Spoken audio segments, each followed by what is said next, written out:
firman, tapi merenungkan dan melakukan dalam hidup setiap hari. Haleluya. Haleluya.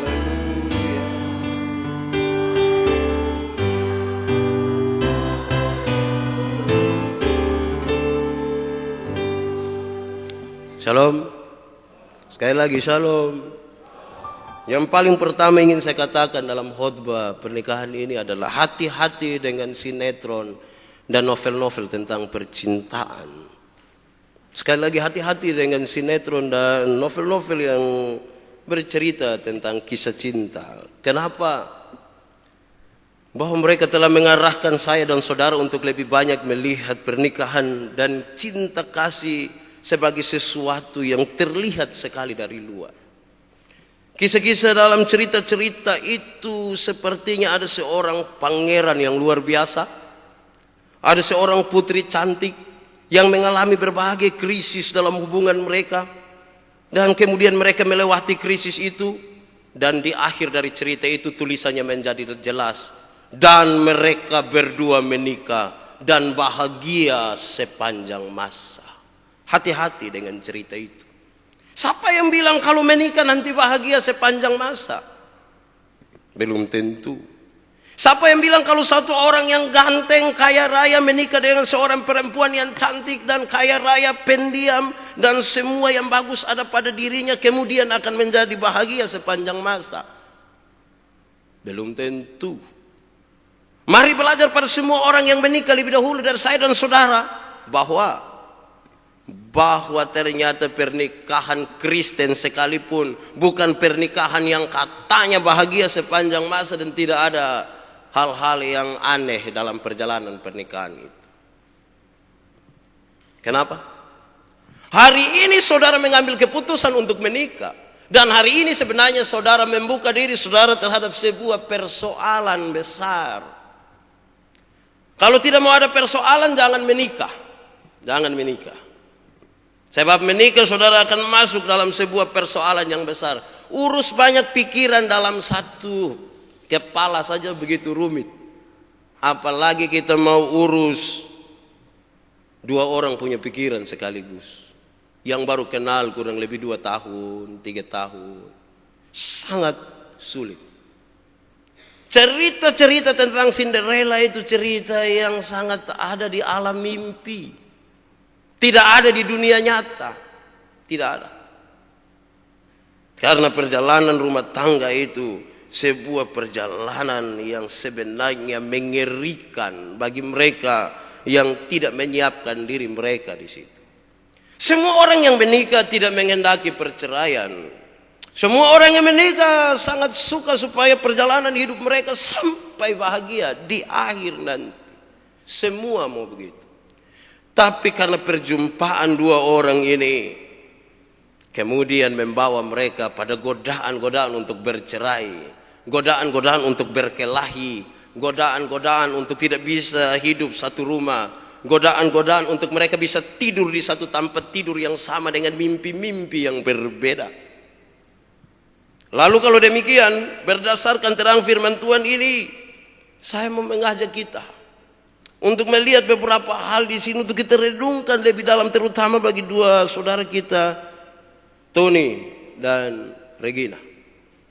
Pernikahan itu tidak seindah hari ini. Bulan madu itu hanya 1 bulan. Bulan kedua itu madu sudah habis. Itu tinggal bulan kosong. Dan kadang-kadang kita tidak suka melihat satu dengan yang lain. Cinta itu dia bukan sebuah perjalanan yang enak-enak saja. Tidak. Tapi cinta itu sebenarnya sebuah upaya untuk membangun pengertian. Cinta itu sebuah upaya untuk menopang kebenaran-kebenaran.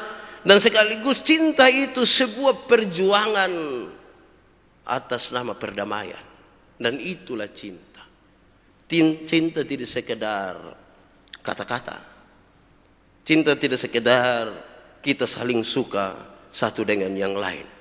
Karena itu, yang lebih penting untuk saya katakan hari ini, dalam pertanyaan banyak orang, apa itu cinta? Cinta itu apa? Cinta itu ternyata bukan yang cinta. Tapi cinta itu adalah anak dari kecocokan jiwa. Ulangi, cinta itu adalah anak dari kecocokan jiwa. Kalau kita cocok, tiap-tiap hari akan melahirkan anak yang namanya cinta. Banyak kali ketika kita urus orang mau bercerai, ketika kita tanya mereka, kenapa kamu mau bercerai? Dan mereka akan bilang, kami rasa sudah tidak cocok lagi, Pak. Maka mau ada cinta tiap-tiap hari. Ya, kita membangun kecocokan jiwa. 3 hal ini kita renungkan bersama-sama. 1, supaya perjalanan cinta dan rumah tangga itu menjadi baik. Sekali lagi, cinta itu memperjuangkan pengertian. Pengertian satu dengan yang lain. Satu terhadap yang lain. Kita datang dari banyak pengertian yang berbeda-beda. Kenapa? Karena tidak dua orang ini sama-sama benar memahami pasangannya masing-masing. Tidak. Dia butuh pengertian. Dan pengertian itu butuh untuk orang tidak egois satu dengan yang lain. Lalu bagaimana pengertian itu ditaruh? Pengertian itu harus ditaruh di atas sebuah keadaan bahwa kita sama-sama belum mengenal. Siapa percaya bahwa dia kenal betul pasangannya? Saya tidak yakin. Kenal betul, saya tidak yakin. Kenapa? Pengalaman saya mengatakan, 15 tahun saya kenal seorang perempuan. Terus saya menikah dengan dia. Lantas saya kira pada satu saat kami butuh seseorang untuk gendong anak-anak kami. Saya dengan pasti kirim satu perempuan ke ibu. Saya bilang, ibu, pasti ibu suka sekali. Karena apa yang kita mau hari ini dapat. Ada orang yang mau jaga kita pu anak. Saya kira saya pu istri pasti suka. Ternyata tidak. Ternyata saya pulang ibu sambut dengan marah-marah. Kenapa lu kirim orang tidak omong dahulu di saya? Bayangkan. 15 tahun kita sama-sama, saya kira saya mengenal ibu dengan baik. Ternyata pada saat saya mengambil sebuah keputusan mengirim orang ke ibu untuk kebutuhan saya dan ibu, di titik itu saya tahu saya belum kenal istri saya dengan baik. Apalagi 2 orang. Saya tidak tahu berapa lama saudara berdua berkenalan seorang dengan yang lain. Kalau begitu, pengertian akan membawa kita pada cerita ini. Ada 2 rumah berdekatan. 2 rumah ini kakak adik punya rumah. Mereka tinggal dengan jumlah yang sama. Di sebelah 10, di sebelah 10, 5 pasang. Tapi orang-orang yang di sebelah barat lebih gemuk dari orang-orang di sebelah timur. Padahal mereka diberi makanan yang sama. Kenapa yang di sebelah lebih gemuk dan di sebelah kurus kering?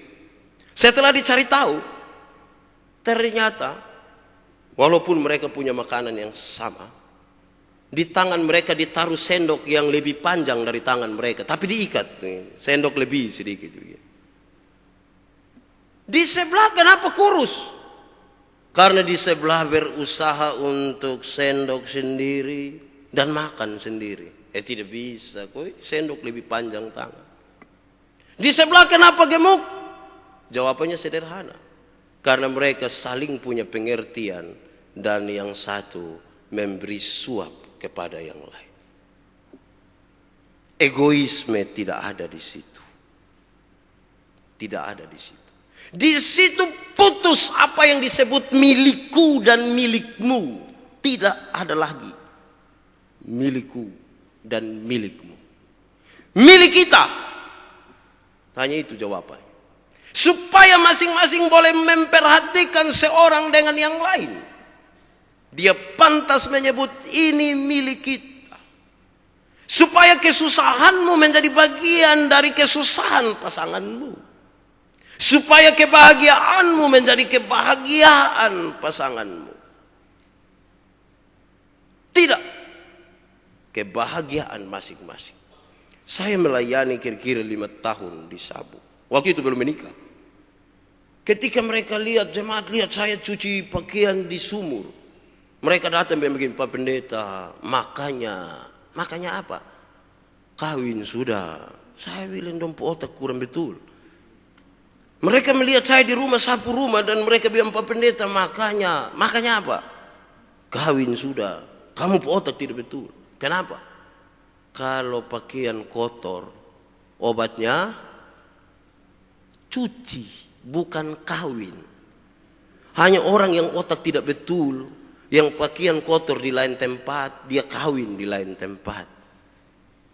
Kalau rumah kotor, jalan keluarnya sapu, bukan kawin. Hanya orang yang otak tidak betul, yang rumah kotor di lain tempat, dia kawin di lain tempat. Kenapa? Karena kita tidak sementara kawin seorang pembantu. Tidak. Kita tidak kawin seorang pembantu. Toh kalau kemudian dia harus menyapu, toh kalau kemudian dia harus mencuci, itu bukan karena dia pembantu. Tapi dia lakukan semua itu atas nama cinta. Sekali lagi, atas nama cinta. Tolong itu semua yang berbau egoisme dibuang. Supaya apa? Supaya kita bisa menikmati kebahagiaan itu dalam sebuah pengertian. Ada banyak pengertian yang harus dipersembahkan dalam rumah tangga. Harus. Kalau tidak, rumah tangga itu tidak beda dengan tempat berkumpul orang-orang yang suka marah-marah. Itu pertama. Kedua, cinta itu adalah upaya untuk menopang kebenaran. Kebenaran yang harus ditunjukkan di situ. Lalu saya ingin mulai kata-kata ini dengan mengatakan kepada kita bahwa kalau dia harus menopang sebuah kebenaran, kebenaran itu harus milik dua orang sekaligus. Harus. Kenapa? Tidak boleh satu. Kita mulai dari contoh-contoh yang buruk. Kalau suami pendiam, istri tukang maki, tidak cocok. Tidak cocok. Nanti pada saat istri maki, suami rasa tidak enak. Begitu. Harusnya apa? Harusnya dua-dua tidak suka maki, atau dua-dua harus suka maki. Kalau dua-dua suka maki, itu rumah tangga aman. Kalau dua-dua tidak suka maki, baiklah itu rumah tangga. Dia pun soal akan jadi ketika yang suami tukang maki, istrinya tidak tukang maki. Masalah nanti. Kalau kita berumah tangga untuk memperjuangkan kebenaran, mari kita periksa kesalahan-kesalahan. Setiap kali ada masalah dalam rumah tangga, orang bertanya, siapa salah? Siapa yang salah dalam perjalanan ini? Sepanjang kita akan mengatakan dia yang bersalah, maka sesungguhnya kita akan mengatakan rumah tangga ini tidak akan baik selamanya. Kecuali kalau kita mau mengatakan kita sama-sama salah, atau kita sama-sama benar. Hanya itu. Karena kita sama-sama berjuang untuk sebuah kebenaran. Saudara-saudara, ini yang menarik sekarang. Siapa yang mau mengalah? Siapa yang mau mengalah? Kata-kata ini sulit. Saya tidak bisa. Tapi mudah-mudahan satu pasangan ini bisa. Ada kalimat bilang begini. Kalau rumah tanggamu mau aman, mau baik, kalau engkau benar, kalau engkau salah, akuilah. Tapi kalau engkau benar, tetaplah tutup mulut. Ulangi. Kalau rumah tanggamu bahagia sepanjang masa, kalau engkau salah, akuilah kalau salah. Tapi kalau engkau benar, tetaplah tutup mulut. Oh, itu susah. Yang kita salah kita bakal lain. Apalagi kalau kita benar. Dan itu sangat sulit. Karena tidak ada yang mau kalah. Kenapa? Hati-hati benar dengan hal ini. Karena dalam bakalai itu, hal yang tidak perlu pun bisa diucapkan. Bisa diucapkan. Yang tidak perlu, apalagi yang perlu. Hati-hati dengan hal ini, kecuali kalau kita bersama-sama sepakat kita akan berjuang untuk menopang kebenaran. Maka kita akan berkelahi soal hal-hal yang perlu dan kata-kata yang perlu diucapkan. Ada banyak kali kata-kata tidak perlu diucapkan. Menikahi seorang istri, seorang suami, ternyata butuh kesabaran yang luar biasa. Kenapa? Kalau saya tanya, Tony, suka Regina punya apa? Nanti dia bilang, saya suka dia pun tubuh, Pak. Dia pun hati, Pak. Hati saja, tubuh tidak. Tubuh juga, Pak. Tubuh bagian mana? Dari ujung kaki sampai ujung rambut. Ya, baiklah. Tapi kalau kita suka dari ujung kaki sampai ujung rambut, logikanya mengatakan, di dalam hidung ada kotoran juga. Di dalam perut juga ada kotoran. Jadi kalau mau suka dia dari ujung kaki sampai ujung kepala, bersedia juga untuk menerima kotoran-kotorannya. Kita tidak sementara kawin dia pun baik saja, tapi kita kawin sekaligus juga dengan dia pun tidak baik. Sehingga tidak perlu untuk mengatakan kalau itu hari saya tahu Anda begitu, saya tidak kawin Anda. Kalau itu hari saya tahu rumah tanggamu, orang tuamu begitu, saya tidak kawin Anda. Kalimat ini tidak penting, nanti tidak penting.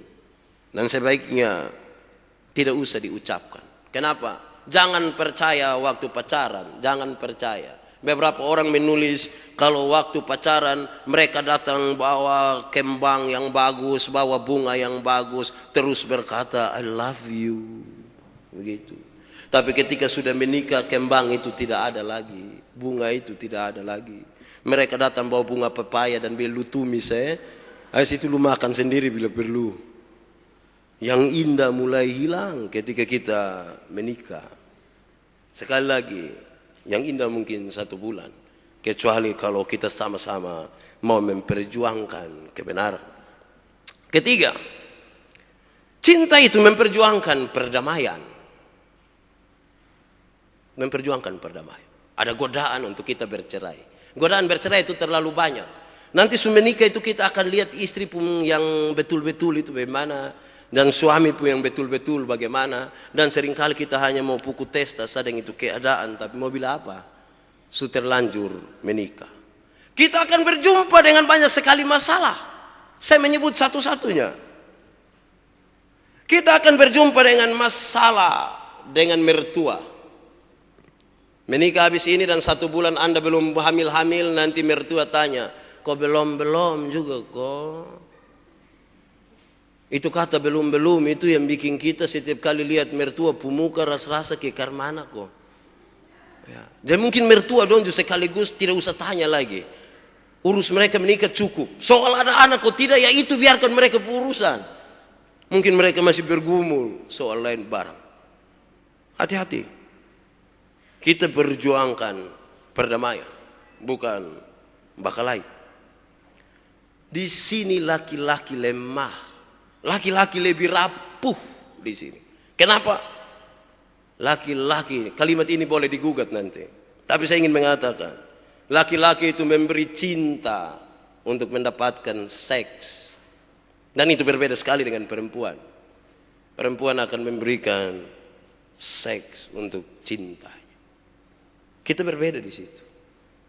Laki-laki itu berusaha untuk dengan sedikit bikin hiperbola, dia mau menyatakan dia mencintai sekali. Dia kasih tahu, mau katakan kepada dunia ini tentang cinta. Tapi perempuan dia diam-diam saja dan merasa tidak ada yang penting untuk dia ucapkan. Seolah-olah dia tidak cinta. Padahal malam-malam tidur dia susah itu. Begitu. 2 hal yang sangat-sangat berbeda di situ. Laki-laki sepertinya ingin mengatakan sesuatu pada dunia ini. Tapi perempuan diam-diam saja merasa omong juga sama. Semua laki-laki sama. Paling ketemu perempuan ya omong-omong begitulah. Dia tidak bicara. Tapi bukan karena dia tidak mau. Bukan karena dia tidak punya cinta. Tapi kita masuk pada masalah yang kedua. Kita bisa masalah dengan istri kita. Kalau kita tidak memperjuangkan perdamaian, saya mau mengatakan kepada kita stres dalam rumah. Kenapa? Pada saat kita rindu bercerita, kemungkinan istri kita tidak lagi rindu bercerita. Dia tidak suka. Dia malas sekali lihat kita pemuka untuk bercerita. Pada saat kita rindu untuk makan, istri kita pada saat dia mau jaga badan supaya tidak terlalu besar, dia tidak mau makan. Kalau kita memang mau memperjuangkan perdamaian, ya kita harus berani menerima itu. Kita akan masalah dengan Tuhan malah. Bahwa ada banyak hal kita berdoa supaya Tuhan ikut apa yang kita harapkan. Ternyata juga tidak jadi. Kita jadi pusing. Kecuali kalau rumah tangga kita adalah sebuah rumah tangga yang mau memperjuangkan perdamaian terus menerus. Maka rumah tangga ini akan terus ada. Rumah tangga ini menjadi sebuah rumah tangga yang memperjuangkan perdamaian terus menerus. Dan itu sebenarnya harus menjadi visi utama. Beberapa orang saya tanya, kamu menikah untuk apa? Mereka bilang, kami menikah supaya ada keturunan, Pak. Itu omong kosong. Kenapa? Banyak orang tidak menikah juga bisa ada keturunan. Lalu kita menikah untuk apa? Jawabannya sederhana. Kita menikah supaya nama Tuhan dipermuliakan. Kalau rumah tangga itu hanya berkelahi, apa bedanya dengan petinju? Saya ingin mengatakan kepada Tony Lugito bahwa istrimu bernama Regina. Istrimu tidak pernah dibaptis dengan nama Chris John. Anda tidak harus bertinju dengan dia. Sebab pada saat kita sama-sama tidak memperjuangkan perdamaian, kita melahirkan sebuah generasi yang juga tidak cinta damai. Yang juga tidak cinta damai. Kalau anak melihat suami memukul istri, kita melahirkan seorang anak laki-laki yang tidak baik bagi seorang perempuan.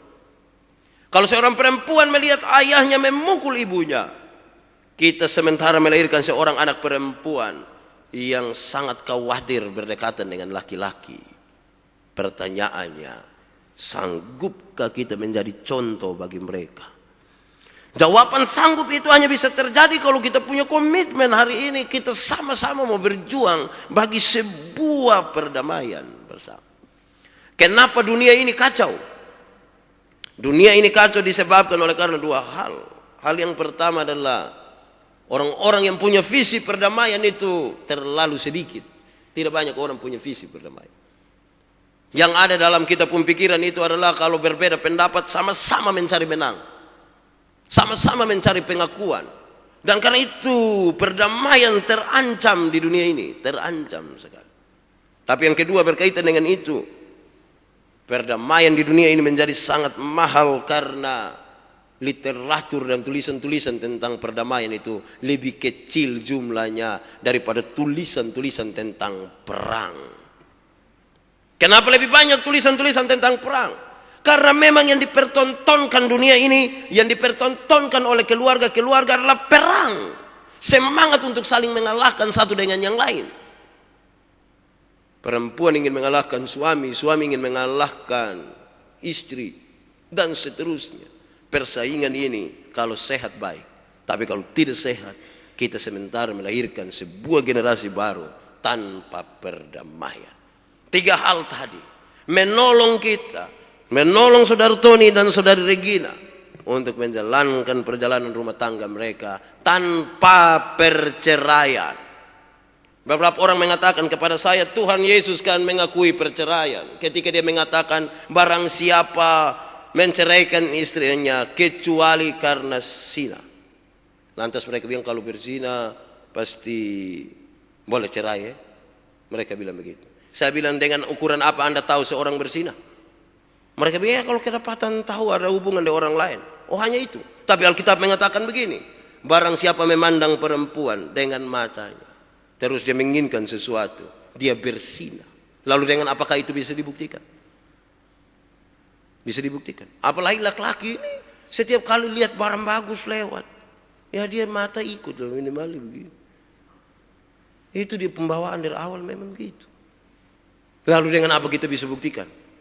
Tidak bisa. Kalau begitu kesetiaan menjadi catatan kita. Dan Allah tidak pernah memberikan ruang di mana kita bercerai. Tidak. Sekali kita berjanji kepada Tuhan, sekali itu juga kita bertanggung jawab atas janji-janji kita. Tuhan memberkati kita dengan firman-Nya. Amin. Kesempatan kepada Kor Agape untuk menyanyikan lagu yang disiapkan.